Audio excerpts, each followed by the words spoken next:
يعني بالرغم من ان في قله عامله كده، يعني عندهم افكار مختلفه، الا ان الجو العام الاغلب هو اللي فيه الوحده الوطنيه. ده صحيح. صحيح. ده صحيح. تفتكر في يعني في وضع زي بتاعنا ده احسن ان احنا نتجاهلهم، ولا احسن ان احنا ننكش شويه الصغيرين دول نطلعهم فنعرف حجمهم ايه؟ لا احسن نتفاجئ. انا من رايي اللي احنا نتجاهل، لان النكش في الموضوع بيدي الموضوع اهميه. ايه انت عندك دمل في ايدك اللي انت انا ايمن واخد بالك في اللي انت بتستعملها.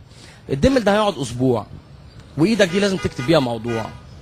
هتستنى لغايه الدمل يوجعك، وبعد كده وانت بتكتب وغصبا عن عينك يقعد تفكير الدمل ده في دماغك، فمش هتعرفش تنتج احسن، ولا تروح تفقعه وتحط بلاستر وتاخد مسكن وتكتب صح عشان اشتغل بس. ثانك يو فيري ماتش. يبقى اللي انت بتعمله ده لو ما فقعتوش بالحساسيه، ما انت حساس خايف تفقعه يحصل تبقى تقلق، هتفقعه ولا ما تفقعوش. زي احنا ماشيين على مثال قال لك اقطع وساح دمه. طب ها ما لقيتش اجابه للسؤال بتاع بنتك؟ لا لسه، بس لما اشوف هي هتسالني امتى ارد عليك. خلي بالك كويس، عشان اليوم اللي ده دي الحكمه اللي انا طلعت بيها من حد من الضيوف. اليوم اللي هتجاوب فيه السؤال ده هتطلع هي يا عندها اخر تقدر تتقبله، يعني عندها مساحه تتقبل الاخر كما هو، او المساحه دي في اللحظه دي في الرد بتاعك هتقل جدا. لا ان شاء الله نظبطها. صباح الخير. اشكرك.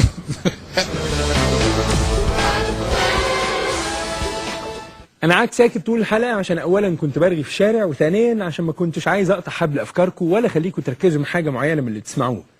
بس اللي طلعت بيه انا بقى من كل ما سبق ان ايوه في حاجه مش مظبوطه، وده اللي اكد لي تاني ان عايز اعمل الحلقه دي. الحلقه دي عن ان في بعض المصريين محدش عارف هم قد ايه بالظبط ولا فين هم مسببين ارق للوحده الوطنيه المصريه بسبب افكار غلط.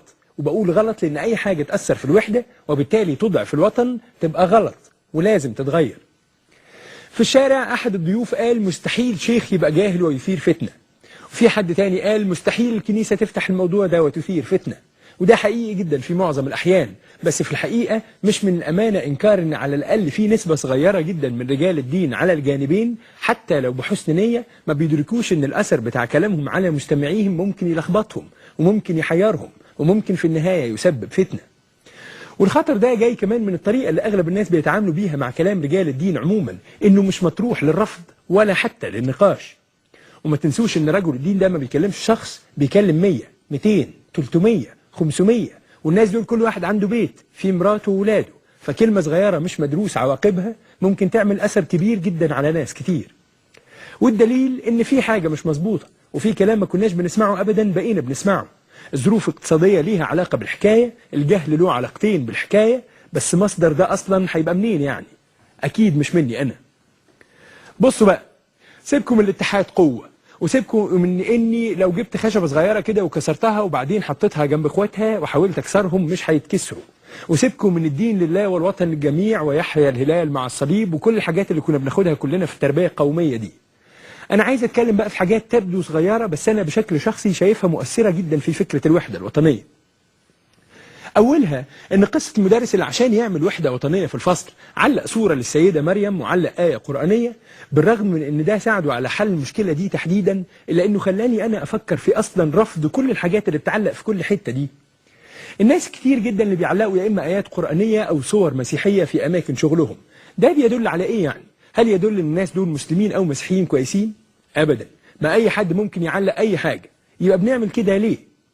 جميل جدا المسلم يعتز بإسلامه والمسيحي يعتز بمسيحيته، بس هل انتم مش شايفين معايا ان الاعتزاز بالدين ده المفروض انه يبان في تطبيقه، في نفسك جوه اللي ربنا بيشوفها، للناس يحسوها وهم بيتعاملوا معاك، مش في حاجات بتعلقها على الحيطة جنب مكتبك؟ زائد بقى ان ازاي يبقى في موظف مرتشي مثلا معلق لي آيات قرآنية مالية المكتب؟ في الحالة دي يبقى اللي الناس فاكرينه اعتزاز بالإسلام تحول في الحقيقة إلى إهانة ليه وتشويه لسمعته. يعني ببساطة كل واحد فينا بيشتغل شغلته كبني آدم، شخص موظف، مش كمسلم ولا كمسيح. يبقى طول ما هو في الشغل المفروض بيشتغل، يبقى هو بالنسبة لي موظف فقط لا غير، ومش عايز أعرف هو مسلم ولا مسيحي، أنا مالي بالحكاية دي. والناس لما تتساب تعلق اللي عايزين يعلقوه، تبقى في الآخر بقى مسابقة مين يعلق أكتر، وبعدين نتساءل هو ليه في حاجة مش مظبوطة؟ مفيش تنافس بيننا وبين بعض يا جماعة، إحنا فريق واحد، مش مطلوب من حد فينا إنه يكسب التاني، ولا في التعليق ولا في غيرها. فأولا دي دعوة للتخلص من كل المعلقات، لو مش عشان كل اللي قلناه دلوقتي يبقى ببساطة عشان ما دام شفناها بتصلح مشكلة يبقى طبيعي جدا انها ممكن تسببها، أظن منطقي. الحاجة التانية هي مساء الخير وسلام عليكم. أغلب الناس في مصر دلوقتي تقول لواحد مسلم صباح الخير يقول لك وعليكم السلام، حد مسيحي تقول له سلام عليكم يقول لك مساء النور. هم كده بقى أعلوا شأن الإسلام ولا المسيحية ولا عملوا فرق؟ إحنا لينا سلامنا وإنتوا ليكوا سلامكم. هي صباح الخير وحشة؟ إزاي؟ صباح الخير وسلام عليكم فيها حاجة غلط؟ سلام، إزاي السلام يبقى حاجة غلط؟ وهو نفس الشخص ده لما يبقى مسافر بره مثلا والخواجه يقول له جود مورنينج بيقول له عليكم السلام برضو؟ لا. بيقول له صباح النور؟ لا، ما بيقولوش، بيرد عليه السلام بطريقته. ولو الرد بتاع الكلام ده هو ان السلام عليكم هي تحية الإسلام، ده مش معناه خالص ان الإسلام بيرفض بقية التحيات. ما حدش قال كده، ربنا ما قالناش كده ورسولنا ما قالناش كده، وانا متأكد ان سيدنا عيسى ما قالش حاجة كده برضو. يبقى احنا بنعمل كده عشان نرضي مين؟ بنفرق بيننا وبين بعض ليه؟ ثالث حاجة هي قصة الحقيقة حصلت لي أنا شخصيا. في داعية إسلامي عنده برنامج على إحدى الفضائيات العربية، من أكتر الشيوخ اللي أنا بحبهم وبحس إن خطابه ذكي ومتطور وحاجات كويسة خالص. وبعدين أحد المشاهدين سأله سؤال: هل يجوز إن يهني المسيحيين بالكريسماس؟ فالراجل قال له هو الأكيد إنك لازم تبقى لطيف جدا وكريم جدا معاهم وتوريهم سماحتك وتعاملهم كويس جدا، بس أفضل إنك ما تقول لهمش كل سنة وأنتم طيبين في عيدهم. أنا بصراحة سمعت الكلمة دي اتضايقت جدا، رحت فاتح الويب سايت بتاع البرنامج وكتبت إيميل قلت فيه الآتي: سيدي الفاضل، إجابتك على السؤال ده ضايقتني بقدر تقديري واحترامي ليك. ليه؟ عشان لما صديقي ولا جاري المسيحي يهنيني في عيد إسلامي ويجي عيد هو وأنا ما هنيهوش، يبقى أنا كده ببساطة قليل الذوق، أو على الأقل ما أعرفش الواجب. ده بالإضافة لأن ده مش عيد ميلاد أي حد، ده عيد ميلاد المسيح عيسى ابن مريم اللي ربنا نزل عنه في قرآننا أنه تكلم في المهد وقال السلام علي يوم ولدت ويوم أموت ويوم أبعث حي. رغيت شوية كمان كده وبعت الإيميل، بس هم الحقيقة ما ردوش عليا، بس أنا برضو كنت مبسوط إني عملت اللي عليا وما سكتش. الموضوع مش محتاج شيخ يعني، أكيد تهنئة كل الناس لكل الناس بأي عيد في الدنيا مستحيل تبقى حاجة وحشة، لأنها حاجة فيها ود وتقارب وذوق، ودي حاجات كل الأديان السماوية بتدعو ليها. ومش كده وبس، دي كمان فطرة الإنسان أصلا بتشجعها. وأخيرا، اللي ما بيواجهش مشكلة يا جماعة ما بيعرفش يصلحها. مفيش مأساة الحمد لله، وممكن حتى ما يكونش فيه مشكلة كبيرة، بس لازم نخلي بالنا عشان في حاجات اتغيرت وما بقتش زي الأول. ولو الموضوع فعلا مش كبير يبقى لازم نلحقه عشان ما يكبرش، من أجل صحة هذا الوطن، وطننا جميعا. دي ما هي إلا دعوة للمصارحة وللتفكر في أن الوحدة قوة وهدف، والأهم وسيلة للنجاح.